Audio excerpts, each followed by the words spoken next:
रविवार का दिन सूर्य देवता को समर्पित होता है। इस दिन सूर्य देवता की पूजा करके सूर्य देवता को अर्घ्य देने के बाद व्रत रखा जाता है। कुंडली में सूर्य देव की स्थिति को मजबूत बनाने के लिए हर भक्त को इस व्रत को जरूर रखना चाहिए। सूर्य देव की कृपा से शारीरिक बल, बुद्धि और यश और सम्मान की प्राप्ति होती है। इस कलयुग में सूर्य देवता ही एकमात्र प्रकट देवता माने जाते हैं और आज की इस वीडियो में आप सुनेंगे सूर्य देव की संपूर्ण व्रत कथा। कथा के अनुसार प्राचीन काल में किसी गांव में एक बुढ़िया रहती थी। वो नियम से रविवार का व्रत किया करती थी। रविवार के दिन सूर्योदय से पहले उठकर बुढ़िया स्नान आदि से निवृत्त होकर अपने आंगन को गोबर से लीपकर साफ करती। उसके बाद सूर्य भगवान की पूजा करती और कथा सुनकर सूर्य भगवान को भोग लगाकर दिन में एक समय ही भोजन किया करती। इसी तरह रविवार का वो नियम पूर्वक व्रत करती थी। सूर्य भगवान की कृपा से बुढ़िया को किसी प्रकार की कोई चिंता, कोई दुख नहीं था। उसका घर धन धान्य से भरा हुआ था। उस बुढ़िया को सुखी देखकर उसकी पड़ोसन उससे बहुत जलती थी। बुढ़िया रोजाना अपनी पड़ोसन के आंगन में बंधी गाय का गोबर लेकर आती और उससे अपना घर लीपती थी।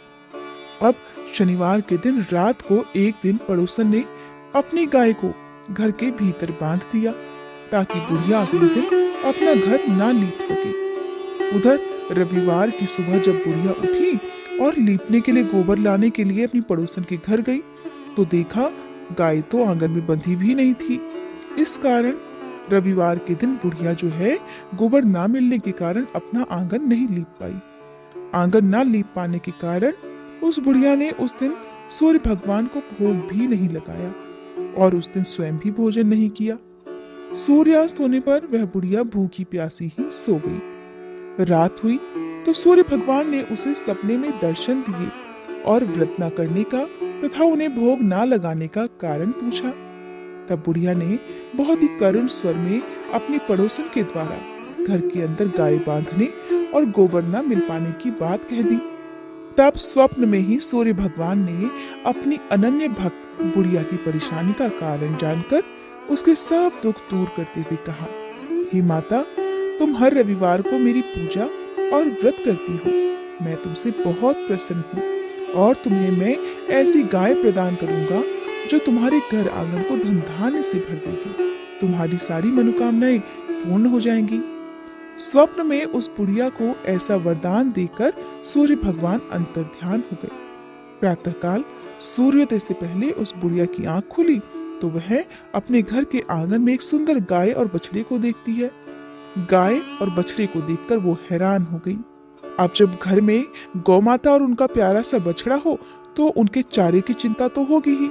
अब बुढ़िया ने जल्दी से गाय को आंगन में बांधा और उनके लिए चारा लाकर उन्हें खिला दिया।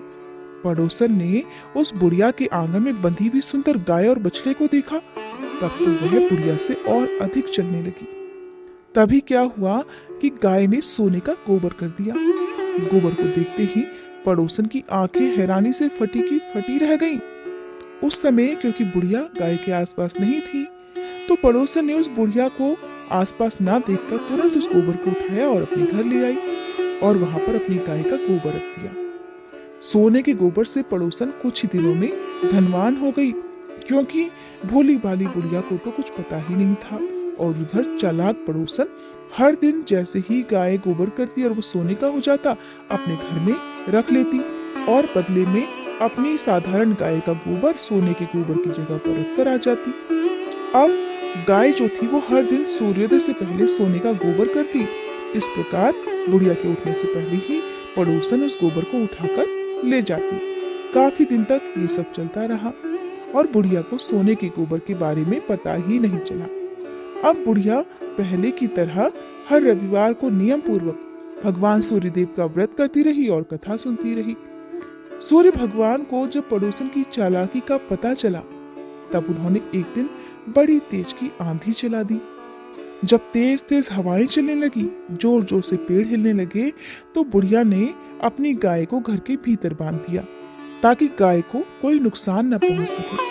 उधर नियम के अनुसार गाय ने गोबर किया, क्योंकि गाय तो घर के भीतर बंधी हुई थी। अब जब गाय ने गोबर किया तो वो तुरंत सोने के गोबर में परिवर्तित हो गया। अब जब बुढ़िया ने सोने का गोबर अपने घर के अंदर पड़ा देखा तो बड़ी हैरान हो गई और उसे खुशी भी हुई कि सूर्य देवता ने उसे बहुत बड़ा वरदान दे दिया है। इतने बड़े चमत्कार की उम्मीद तो बुढ़िया को कभी नहीं थी। बस क्या था, उसी दिन से वह बुढ़िया गाय को घर के भीतर ही बांधने लगी। उधर पड़ोसन सोने का गोबर नहीं ले जा पाई। अब सोने का गोबर जब वो नहीं ले जा पाई तो और अधिक ईर्ष्या करने लगी। सोचने लगी कि इस बुढ़िया को मैं कैसे सबक सिखाऊं। ये बुढ़िया तो सचमुच बड़ी चालाक निकली। पहले तो घर के बाहर अपनी गाय बांधती थी, तब मुझे सोने का गोबर ले जाने में कोई परेशानी नहीं होती थी। अब तो ये घर के भीतर अपनी गाय बांधती है और मुझे अब तो बहुत दिनों से सोने का गोबर भी नहीं मिला। उधर भोली भाली बुढ़िया जो थी वो रोज सोने का गोबर पाकर बहुत धनवान हो गई। अब जब बुढ़िया धनवान हो गई तो उसकी पड़ोसन जो थी वो बुरी तरह जल भूनकर राख होने लगी, बहुत ईर्ष्या करने लगी। अब की बार उसने अपने पति को नगर के राजा के पास भेज दिया और बुढ़िया के पास सोने का गोबर देने वाली गाय है ऐसा अपने पति से कहलवा भेजा, ताकि राजा को पता चले तो राजा उसकी गाय को अपने कब्जे में कर ले। राजा ने जब ये बात सुनी तो उसने अपने कुछ सैनिक भेजकर बुढ़िया की गाय लाने का आदेश दे डाला। अब सैनिक जो थे वो बुढ़िया के घर पहुंच गए। उस समय बुढ़िया सूर्य भगवान को भोग लगाकर स्वयं भोजन ग्रहण करने ही वाली थी।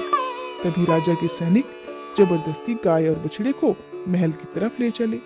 बुढ़िया ने उनसे बहुत प्रार्थना की कि वो उसकी गाय को ना लेकर जाएं। बहुत रोई गिड़गिड़ाई, लेकिन राजा के सैनिक नहीं माने, क्योंकि राजा का आदेश था।